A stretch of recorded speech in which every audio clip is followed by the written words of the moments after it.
हमारे देश की जनता अनपढ़ थी और अनपढ़ ही रहेगी। देखिए, ये एक माँ है जिनकी बेटी का रेप हुआ था वेस्ट बंगाल में और इनको सरकार एमएलए के लिए टिकट दे देती है और ये वहाँ से जीत भी जाती हैं।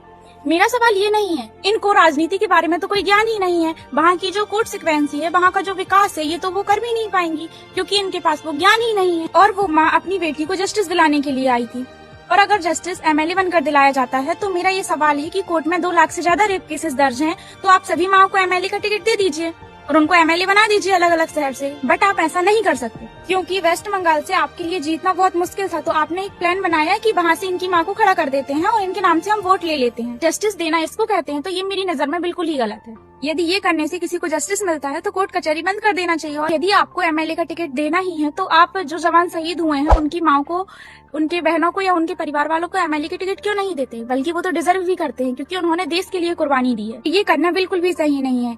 यदि आप पॉलिटिक्स पार्टी में हैं तो आप वो काम करिए, ये नहीं कि आप किसी की माँ को मोहरा बना के वोटों की संख्या बढ़ा रहे हैं और उनको वहाँ से जितवा रहे हैं और अपनी पार्टी ला रहे हैं। यदि आपको करना ही है तो आप सबके साथ करिए ये चीज, और ये आपको आगे चल के बहुत भारी पड़ सकता है। आपकी क्या राय है ये आप कमेंट सेक्शन में जरूर बताइएगा। धन्यवाद।